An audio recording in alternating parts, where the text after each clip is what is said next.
El extraordinario. Extraordinario.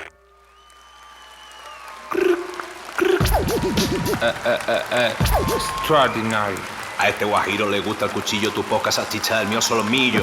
Crímenes el musical, un podcast de Marabat. Session 3. Asesinato entre sulfatos. Matan al presidente Cánovas del Castillo. Hey, you. Hey. Eso que oyes no es champán ni una bebida frizzante. Es un agua sulfurosa para enfermos de glucosa. Balneario de Santa Águeda, Guipúzcoa. Tórrido verano de 1897. ¡Qué calor, Dios mío! Y hostias, bro, que se viene Miguelete. El anarquista Michel Angiolillo, con pistola, que no es de juguetillo. Hoy pinta día tranquilo, porque es agosto y es domingo. El presi del gobierno, Cánovas del Castillo, planea un día sencillo. Va a misa como es de Dios y reza como un señor. A tope ahí el patrón del Partido Conservador.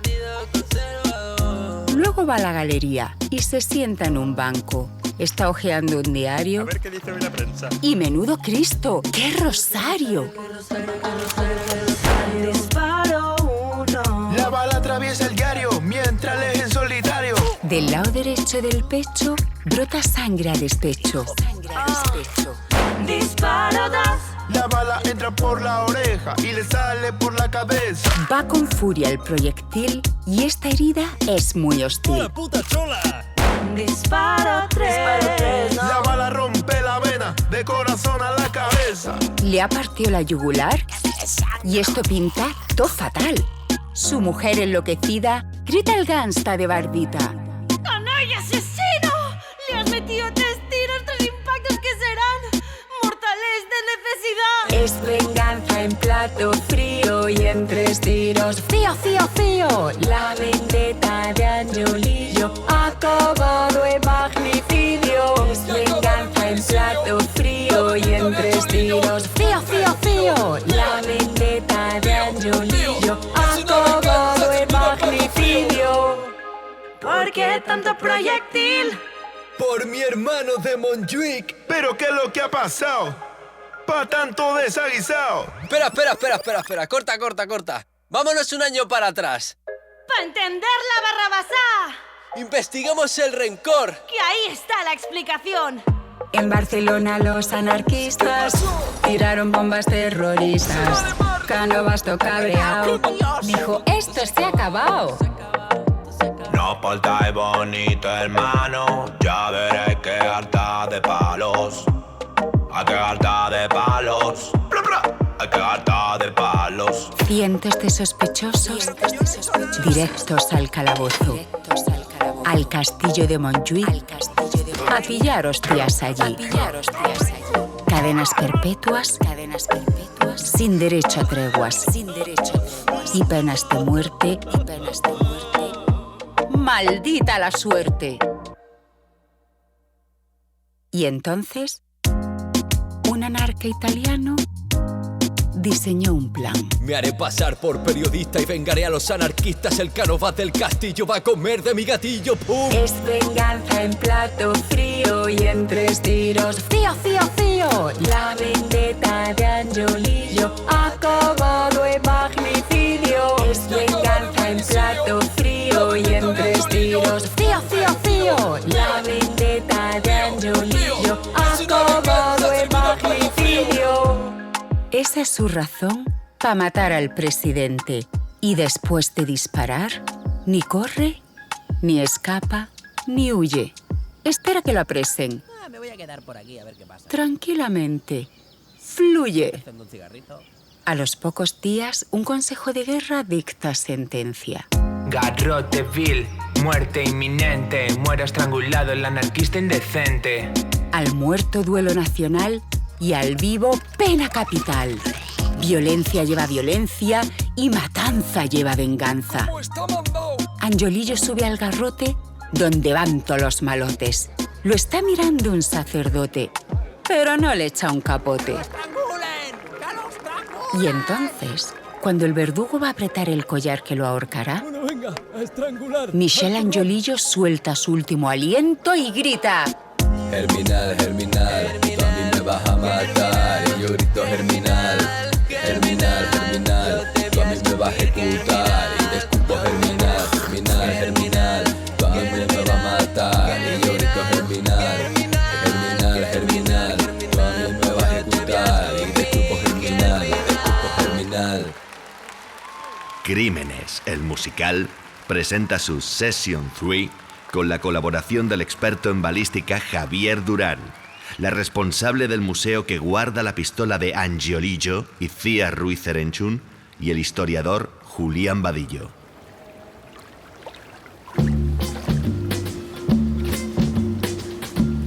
El presidente Antonio Cánovas del Castillo descansaba en el balneario de Santa Águeda.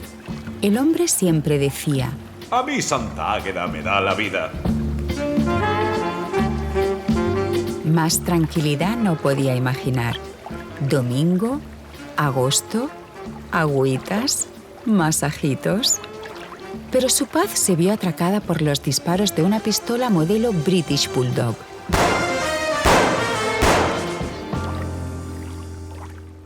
Hoy, la memoria de Cánovas está aquí. En el Panteón de España, en Madrid, muy cerca de Atocha. Es un lugar dedicado al recuerdo de grandes personalidades que intentaron afianzar la democracia y la ciencia en nuestro país. Al fondo de esta galería, ¡eo! ¡Eo, eo, eo! ¡Eo! Está su sepulcro. El monumento es solemne y ¡guau! Un Antonio Cánovas del Castillo de mármol blanco yace aquí muerto. Asesinado. Está sobre una urna y lo rodean 3 mujeres de mármol que representan la patria, el arte y la historia. Es un ambiente muy blanco con mucha resonancia. Parece que estamos en una burbuja entre el suelo y el cielo. Y hoy la pistola de Angiolillo está en un museo, en el Museo de Armería de Álava.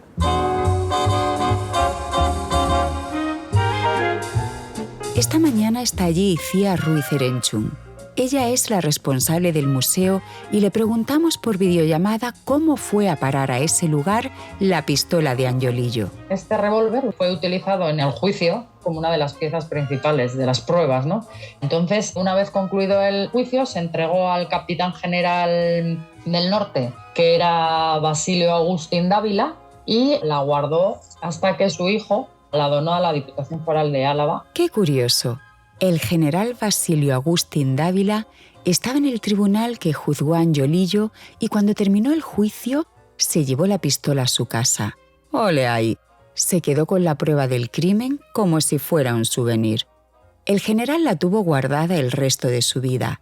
Después la heredó su hijo José María y este hombre ya mayor tuvo la generosidad de donarla a una institución pública. Entonces, desde 1966 es ya propiedad de la Diputación Foral de Álava. Y hoy está a la vista de todo el mundo. Ahora mismo se está expuesta al público, de hecho yo creo que casi siempre ha estado expuesta al público porque es una pieza muy interesante, sobre todo por la historia que tiene, más que por la pieza. Está expuesta en la primera planta del museo, en la vitrina 19, y cualquier persona que venga al museo la puede ver. Es muy valioso que la historia no quede solo en la memoria. La historia parece estar más cerca cuando podemos ver y tocar objetos de otras épocas. Incluso parece más creíble. Con esta pistola queda patente aquella historia. Y aunque en este instante no podemos ver el arma, podemos acercarnos a ella escuchando cómo es. Es un revólver que fue muy popular en aquella época, es un British Bulldog de una casa británica. Es una pieza muy pequeña, mide unos 16 centímetros y pesa unos 500 gramos. Era muy pequeña y muy fácil de transportar y de ocultarse en una chaqueta, en un bolsillo. Apenas medio kilo de pistola y estaba bastante a mano. Este tipo de revólver fue creado en 1878 por una casa británica, Weyman & Son, para uso civil y para cuerpos de policía. Es un tipo de revólver muy utilizado en la época. Los expertos en balística y los restauradores del museo descubrieron 2 cosas de esta pistola. Los estudios que se han hecho nos indican que se ha utilizado muy poco. Que apenas dispararon con esta pistola. Quizás solo fueron los 3 tiros de Angiolillo. Y un dato más. A lo mejor él la compró de segunda mano. ¿Y por qué tienen esta sospecha?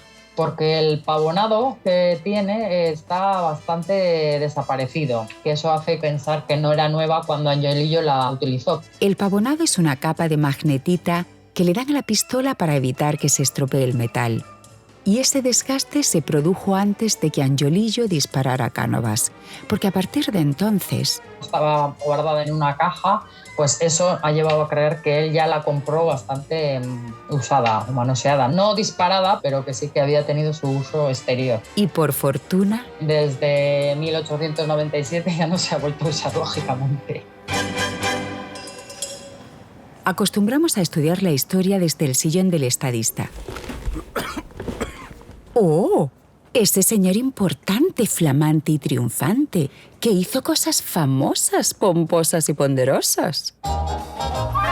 Pero pocas veces estudiamos la historia desde las vidas de los trabajadores más desgraciados y más desamparados, los que habitaban los barrios bajos. Por eso esta vez vamos a hablar con un historiador especializado en el movimiento obrero, porque queremos que nos cuente el pasado desde la mirada y el sentir de aquella gente. Esos que el escritor Eduardo Galeano llamó los nadies, cuya vida vale menos que la bala que los mata. Echamos la tarde con el profesor Julián Vadillo, doctor en historia y experto en anarquismo, que en España tiene un peso inmenso. Y lo explica todo tan bien que vamos a convertir sus palabras en una infografía sonora que retrata ese momento de la historia.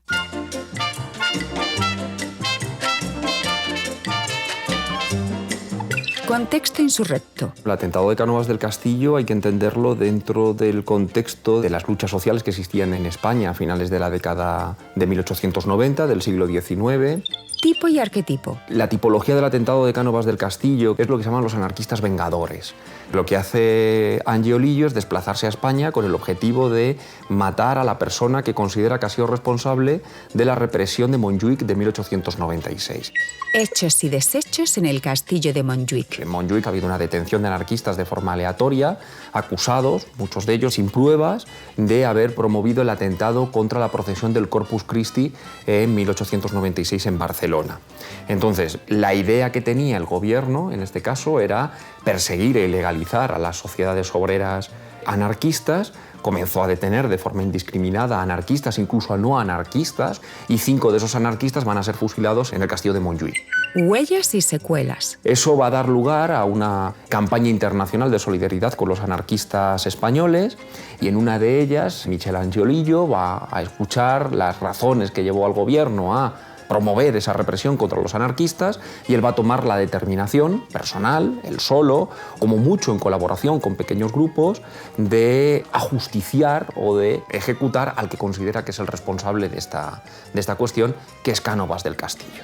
Asesinato entre sulfatos. Cánovas del Castillo veraneaba todos los veranos en el balneario de Santa Águeda, en Guipúzcoa, y Miguel Angiolillo va allí como si fuese también un veraneante, un bañista, y asesina al que había sido el constructor de la restauración.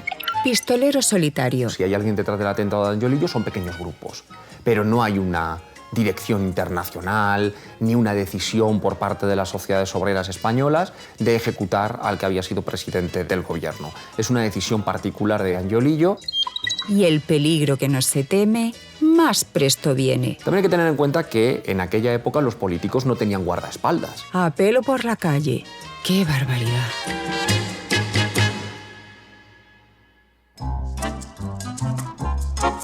A veces pensamos que las ciencias forenses van de muertos.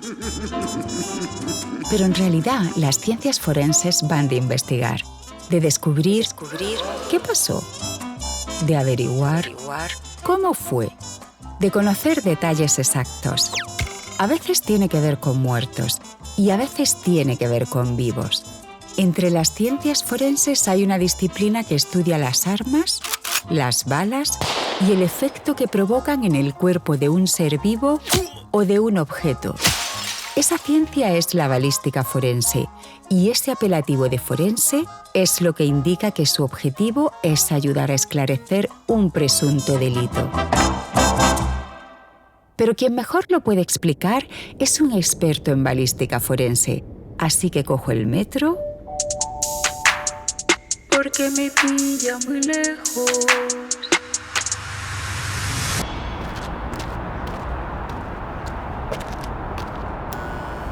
Y llego a la casa de Javier Durán. Es muy amable al cerrar todas las puertas y pedir silencio para que ni una mosca estropee la grabación.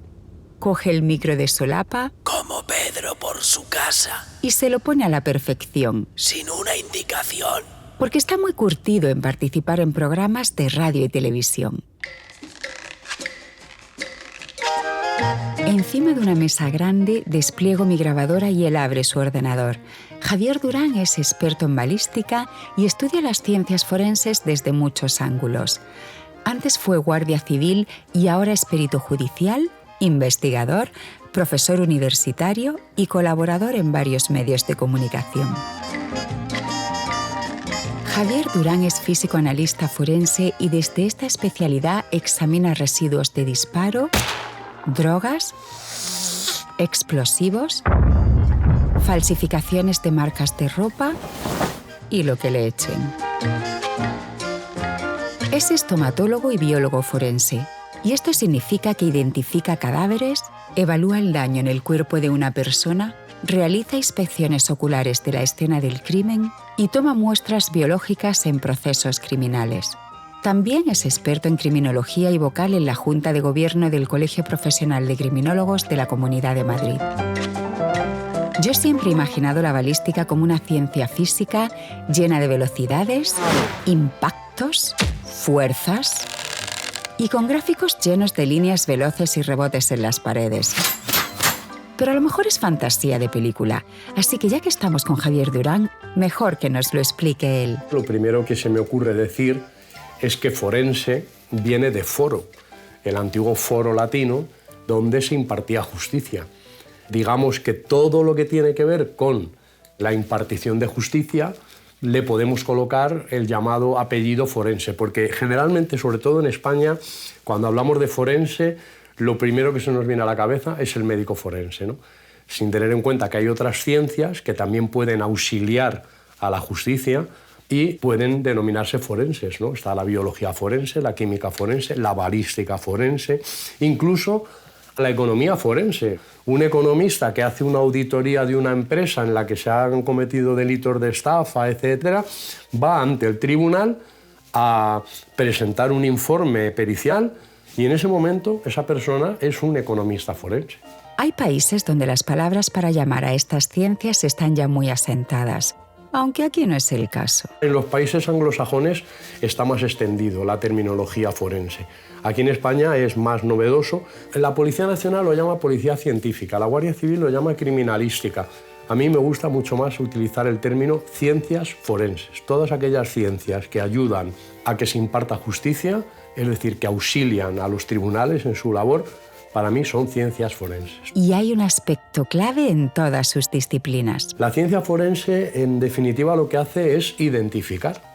Cuando se ha cometido un crimen, el tipo que sea, robo, asesinato, agresión, y vamos a la escena del crimen a estudiarla, ¿cuál es nuestro trabajo? Pues recabar el mayor número de evidencias y muestras para poder demostrar qué es lo que ha ocurrido, cuándo ha ocurrido, cómo ha ocurrido y finalmente quién lo ha realizado. El fin último es identificar a las personas que lo han realizado para ver si las podemos detener, para ponerlas a disposición judicial y que sean juzgadas.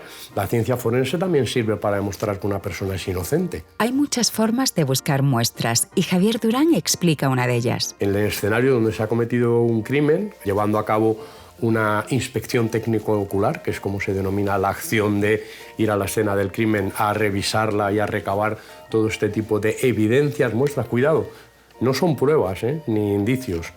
Lo que recogemos en las escenas de los crímenes son evidencias o muestras. Son muestras para analizar y aún no se puede decir que sean pruebas concluyentes. Estas evidencias, una vez analizadas, estudiadas convenientemente en los laboratorios forenses y emitido un dictamen, es decir, un informe pericial, se presentan ante la autoridad judicial.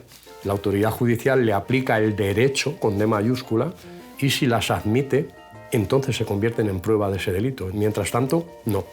Son evidencias o muestras. Entonces, ¿cuál es la tarea principal de las ciencias forenses? Identificar. Por ejemplo, en el caso de la balística forense, identificamos un proyectil que hallamos dentro del cuerpo de la víctima y que lo recogemos en la autopsia.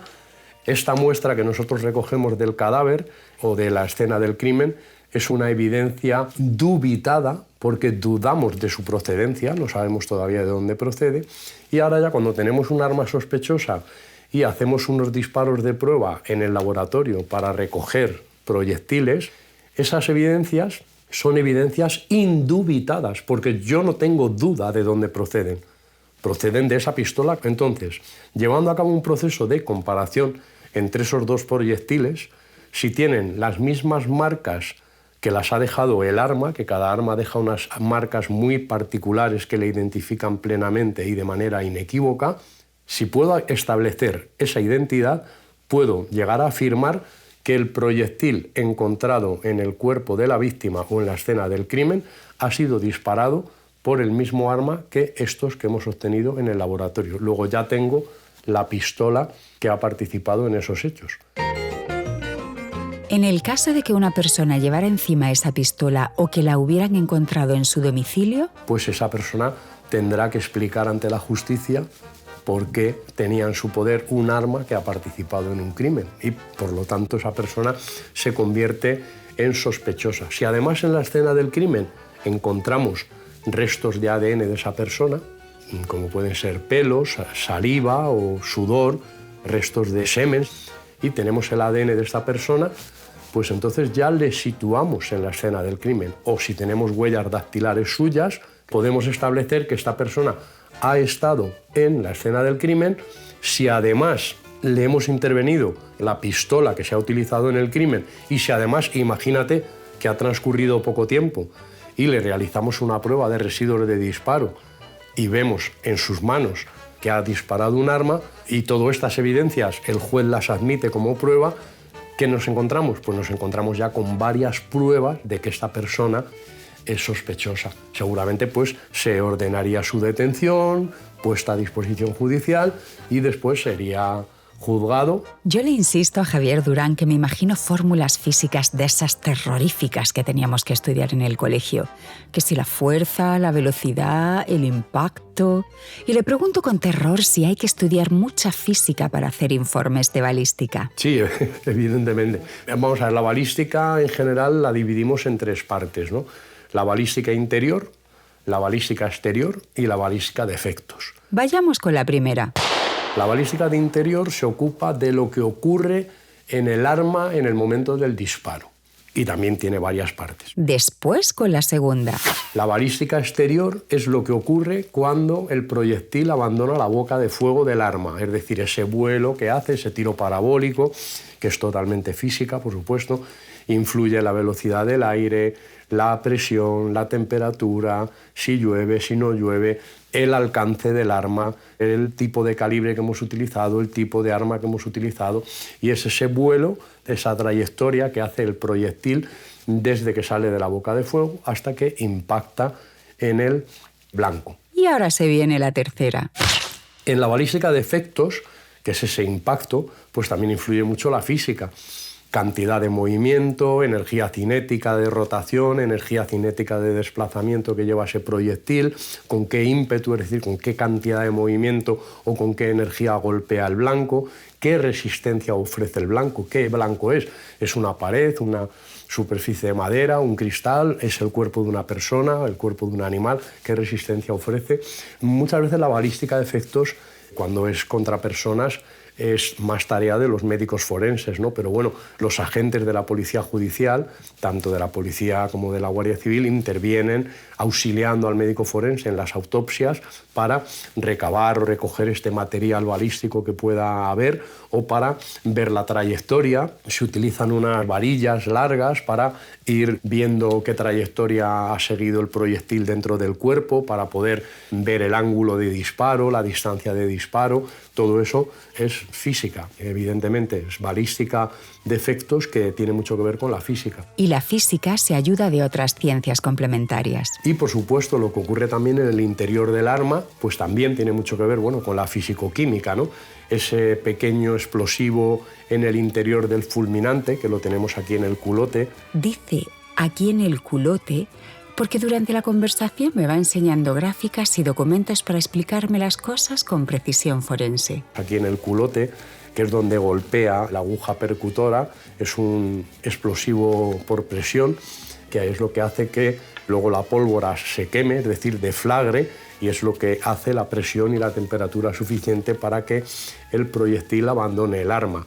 Incluso los mecanismos interiores de las armas, sobre todo las modernas, que la mayoría son semiautomáticas y que se van cargando ellas solas con cada disparo, o las automáticas, que son las que son capaces de realizar muchos disparos sin detenerse, ¿no? Lo que se llaman vulgarmente metralleta o ametralladora, ¿no? Pues esos mecanismos, ese muelle recuperador que tiene el arma, la forma de moverse la corredera dentro del arma, pues sí, en el fondo es ingeniería física y mezclándolo con la química del explosivo, de la combustión de la pólvora.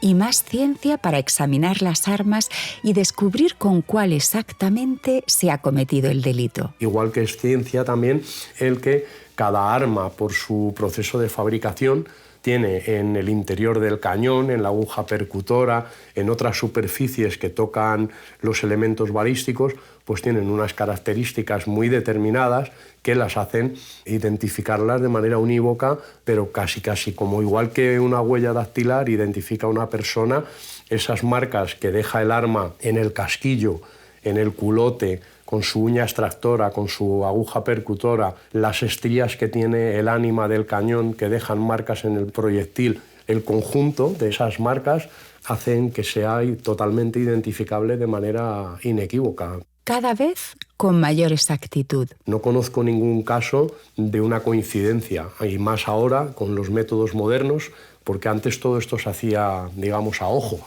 con macroscopios de comparación, un trabajo artesanal, pesado, que lo tiene que llevar a cabo un especialista con experiencia, pero hoy día, con los medios técnicos, ha avanzado muchísimo la óptica de los microscopios, ha avanzado mucho la informática, tenemos en los ordenadores bases de datos donde están metidas estudios balísticos, bueno, a nivel incluso internacional. Esto se comparte Interpol, Europol, con todos los países del mundo y además con una rapidez increíble. Se ha ganado muchísimo tiempo en el sentido de que tú estudias un proyectil, por ejemplo, lo introduces en la base de datos de identificación balística, es como el sistema automático de identificación dactilar con el que se identifican las huellas, pues es un sistema automático de identificación balística, donde hay marcas de culotes, de percutores, de uñas extractoras, de estrías del interior del cañón, es decir, y todo pues a una velocidad rapidísima con millones y millones y millones de datos que hay ahí en las bases de datos, ¿no? Cada vez con mayor rapidez. Y claro, en criminalística, en ciencia forense, la rapidez es muy importante porque el tiempo juega siempre en contra del investigador. Si ocurre un crimen y pasa mucho tiempo, el sospechoso se puede evadir, puede eliminar incluso otras pruebas, otras evidencias que haya en otro sitio. Entonces, aquí la velocidad es fundamental y en eso se ha ganado muchísimo. Y me surge una curiosidad y le pregunto qué tipo de casos suelen llegar a los laboratorios de investigación balística. En balística llega de todo. Además, mira, hay una parte importante también de la balística interior que es la mecánica balística. Hay muchas veces que ante la dificultad de tener acceso a un arma, la gente se las fabrica de manera casera. Yo he visto escopetas con tubos de fontanero o incluso un arma simulada, un arma de fogueo, que la puedes transformar para que llegue a disparar munición real, ¿no? Entonces, muchas veces al departamento de balística le llega un artilugio de esos y la pregunta es, ¿esto es un arma? Entonces, ¿qué es un arma de fuego? Pues un arma de fuego es un artificio que puede disparar un proyectil dirigido a un blanco. Entonces, los expertos en balística, los mecánicos en este caso, los armeros, estudian ese artificio y dicen, sí, esto es un arma, esto puede disparar, o sí, es un arma modificada, que es un delito. Simplemente el hecho de realizarlo y poseerla es un delito de tenencia ilícita de armas, ¿no? ¡Oh! Armas de fabricación casera. Do it yourself. ¿Y qué otro tipo de casos llegan? ¿Atentados? Hoy en día, aquí en España, gracias a Dios, no hay tantos atentados terroristas como había antes, en la época de la banda ETA, los años denominados de plomo, ¿no? Los 80, inicios de los 90, pues ahí sí, había muchas pruebas de balística y estaban identificadas muchas de las armas que comúnmente utilizaban los terroristas de ETA. ¿Ah? ¿Asesinatos? Ahora pues llegan asesinatos, homicidios, intentos de homicidios, accidentes también, accidentes. Mira, me acuerdo de un caso curioso de un conductor que había tenido un siniestro vial, un accidente de tráfico, saliéndose de la carretera. No había marca de frenada ni de nada raro de los neumáticos, se había desplomado por un terraplén, había quedado el coche totalmente destrozado, el cuerpo también. Bueno, pues fíjate, pues en la autopsia resulta que este señor había muerto por un disparo en la cabeza. Fueron para allá los expertos en balística, con sus cañones láseres para reconstruir la trayectoria del disparo. ¿Ya? Bueno, pues fíjate, casualidades de la vida. Cuando pasaba este señor por la carretera, se estaba llevando a cabo en una finca próxima una cacería, una montería, y un disparo perdido había pasado por entre dos montañas, por un valle, y le había impactado a este señor. Con lo cual, pues, le había producido la muerte el disparo y al morir se salió de la carretera, no había ni frenada ni nada, claro. O sea que este tipo de accidentes pues también ocurren. Pero bueno, en la mayoría de los casos en los que hay implicadas armas de fuego, pues son asesinatos, homicidios, suicidios. Eso es lo que más suele llegar a los departamentos de balística. Todavía nos quedamos un rato más hablando y me enseña un libro de referencia para las ciencias forenses. Es el Manual de Criminalística y Criminología, y dentro explican unos métodos de investigación alucinantes. Por ejemplo, la entomología forense, que estudia los insectos que aparecen en los cadáveres. Los bichos de los muertos. O la keiloscopia, que identifica a una persona por la huella de sus labios. La marca de los morros en el copazo, hermano. O la botánica forense, que utiliza datos de la flora en las investigaciones judiciales. O la palinología, que estudia el polen. ¡Su puta madre! En este manual, Javier Durán escribe sobre balística y sobre criminalística en siniestros viales. ¡Wow! ¡Ay, mi madre! Repliego los micros, los cables y la grabadora. Y menos mal que yo me vuelvo en metro.